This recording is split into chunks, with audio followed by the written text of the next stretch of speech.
Lo que intenta los Estados Unidos o el mundo anglosajón básicamente es enfrentar a Rusia con China. Eso es lo que persiguen, por lo que yo he podido estar investigando estos días, leyendo varios artículos en prensa rusa. Pero eso aquí en España y en la prensa más próxima a España, que sería la francesa, yo no lo he oído nunca. Bueno, pues yo lo he visto precisamente en un artículo muy interesante de Nikolai Straikov, en un periódico ruso. Entonces, lo que Straikov explica, y me parece que es muy coherente, es que el intento como la economía estadounidense y en general occidental está tocadísima y además vive, como decía muy bien el otro día don Antonio, igual que el ejército británico en aquella época se apoyaba en la fuerza de su ejército para mantener su moneda, pues lo mismo está haciendo Estados Unidos en el mundo occidental.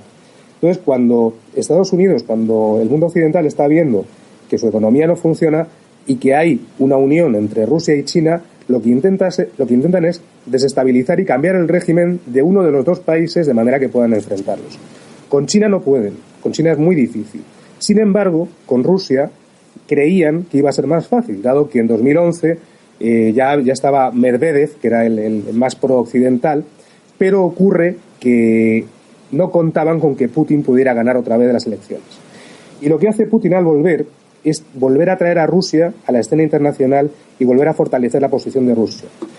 De manera que, siguiendo estrategias antiguas anglosajonas, y quiero mencionar dos que ocurrieron además en el mismo año, en 1949, los anglosajones lo que hacen cuando pierden un territorio, cuando fracasan, y se tienen que ir, lo que hacen es crear la antítesis o el antagonista del territorio del cual tienen que irse.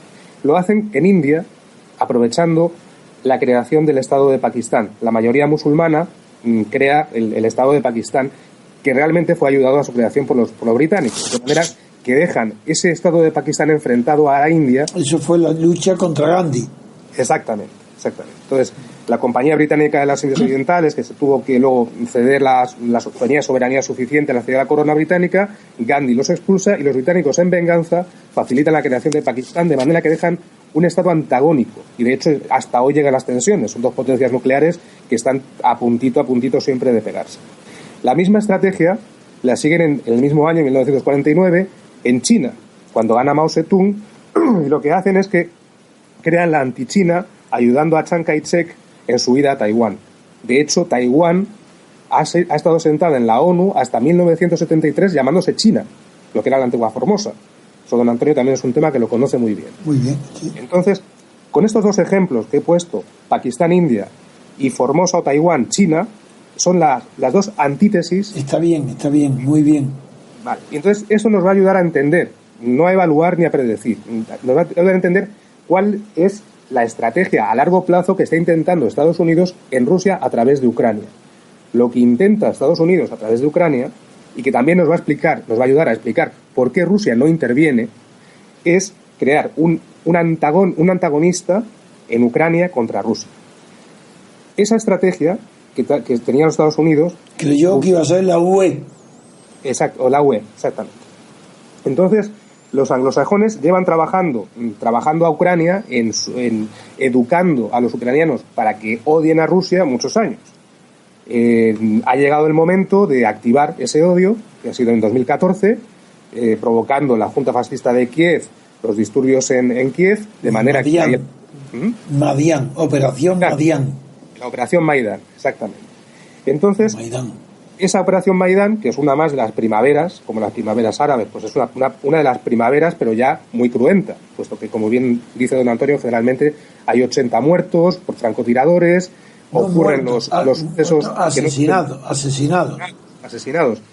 No olvidemos los sucesos de Odessa, ¿eh? Eso es muy importante. Quemaron a los sindicalistas quemados vivos dentro de la sede del sindicato en Odessa. Exacto. Eso no lo olvidan los rusos, y eso es una cosa que van a pagar por ello, ¿eh?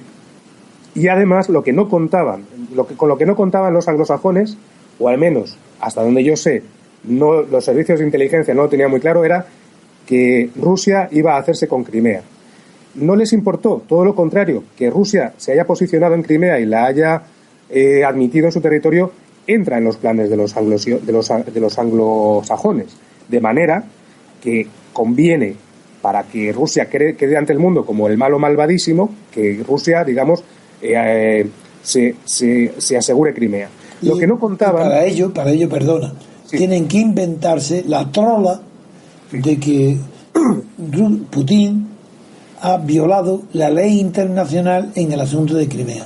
Eso es una trola, porque no hay ninguna ley internacional, la única que existía era una ley nacional, que era la Constitución de Ucrania.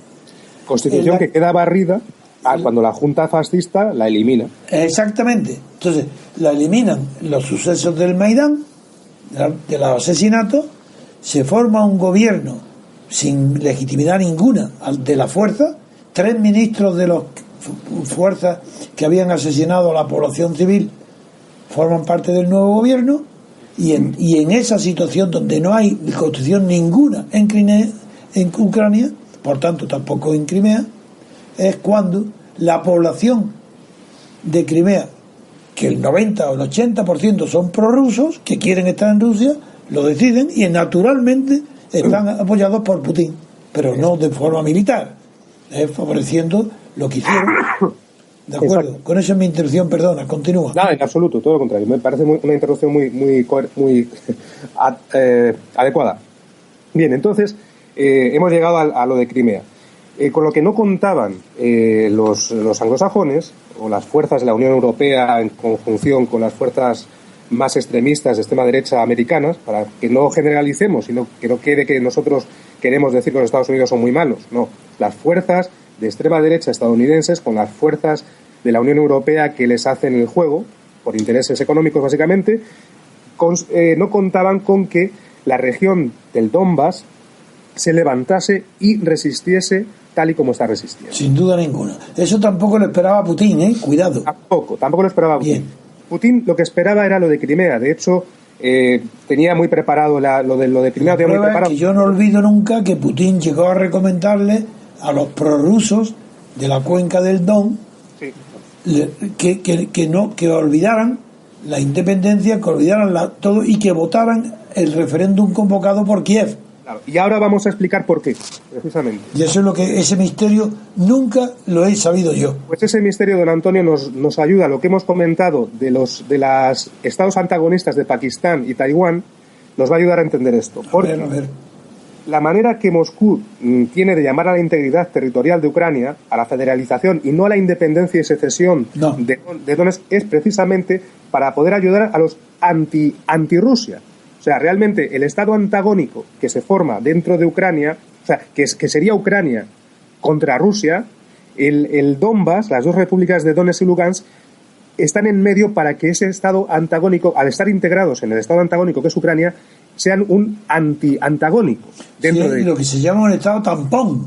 Tampón, exactamente. Exactamente el nombre que hay en la ciencia política, estados tampones. Pues ese tampón que es el Donbass hoy en día, Rusia no lo va a dejar caer, Pero ahora tenemos que ver cuál es el estado, la situación. Todo esto que hemos comentado es para coger la perspectiva. Entonces, la situación de hoy es un rearme muy preocupante de Ucrania, de Kiev. De manera que se espera que en primavera, o si no antes, y mejora el tiempo, hagan una ofensiva muy fuerte sobre el Donbass para intentar arrasarlo.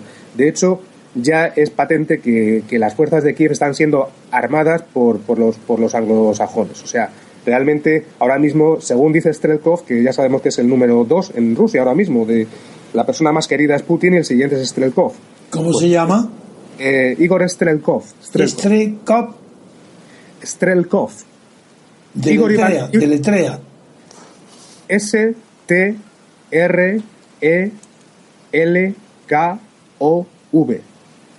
Ah, muy bien. Strelkov. Bien, es Igor Ivanovich. Strelkov es un apodo, no es el nombre real. Bien. Strelkov significa disparar en ruso. ¿Y qué cargo tiene? Pues este hombre ha estado digamos, comandante de las militar. Comandante militar. Él es un militar retirado. Es un militar retirado ruso y que además es monárquico, pero es leal y fiel a Putin a muerte. ¿Y es monárquico? Es monárquico. Él tiene, para él, lo mejor para Rusia sería la vuelta de la monarquía, de los Romanov.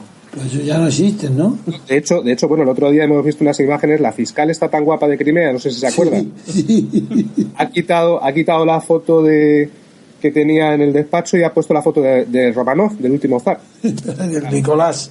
De Nicolás. Entonces, sí hay, de todas maneras, no se puede interpretar, yo creo que no se puede interpretar eso como que ser monárquicos, sino más bien un tipo de patriotismo que demuestra que no son comunistas. Sí. Así lo veo yo. En la derecha. Esa derecha, tradicional, conservadora. Sí, exactamente. Tradicionalistas, conservadores. Eso es. Religiosos, además. Muy bien, continúa, perdón. Bien, continuamos. Entonces, ¿qué ocurre ahora? ¿Por qué Lavrov está constantemente llamando a la integridad territorial de Ucrania, a la federalización, que necesita una Ucrania unida, donde los prorrusos impidan que toda Ucrania vaya a la guerra contra Rusia por Crimea? Porque lo que dice Strelkov, y ha dicho el día 25, el día de Navidad, que no era su Navidad, la Navidad ortodoxa ha sido el día 6, el día de Reyes. El día de Navidad del calendario gregoriano, el nuestro, Strelkov ha dicho que tiene informaciones de que la Junta de Kiev va a atacar Crimea. ¿La Junta de qué? De Kiev, Kiev. Sí. El gobierno de Kiev tiene intención de atacar Crimea. Y eso es muy importante lo que ha dicho. No sé, eso yo no creo que se atrevan. Eso es casus belli. Exactamente. Es que precisamente eso es lo que quieren los no se atreverán, porque Estados Unidos no los dejará. Yo, sin embargo, pienso que el presidente de Ucrania, Poroshenko, tiene instrucciones de primero arrasar el Donbass y si gana, meterse en Crimea. No, creo que los tendrá, pero de luego no será apoyado internacionalmente. Claro, yo creo que ahí en el Don cuenta con el apoyo de la UE, de Estados Unidos y de todo el mundo occidental. Pero atacar a Crimea, casus belli, imposible. Claro. Bueno, de hecho, el ambiente que tiene montado Ucrania es precisamente de un país militarizado, con ideología agresiva, y lo que están consiguiendo con todos el desabastecimiento energético, la falta de... Porque ahora mismo Ucrania es un país en el que la gente está viviendo en condiciones ya por debajo de los niveles de necesidad de apoyo humanitario. O sea, están en los hospitales sin electricidad, las calles apagadas, están ordenando cortes de luz. Entonces, claro, un pueblo alimentado y que vive bien no va a la guerra, pero un pueblo el que está sufriendo, que están desesperando, lo pueden, yo creo, conducir, o lo que están intentando, más o menos. Yo no digo que sean los Estados Unidos, sino el sector más radical al cual interesa que Ucrania monte una guerra. Por eso, estoy de acuerdo con don Antonio. Yo creo que Estados Unidos, o el gobierno, o al menos el presidente de Estados Unidos, va a vetar o va a impedir que eso ocurra. Pero esa yo creo que es una de las estrategias que se traen los radicales. De tal manera que la existencia del Estado tampón de las dos repúblicas, de la República de Donetsk y la República de Dansk, creo que son los que no dejan que Ucrania inicie una guerra contra Rusia. Y por eso Moscú les está ayudando en todo lo posible sin entrar.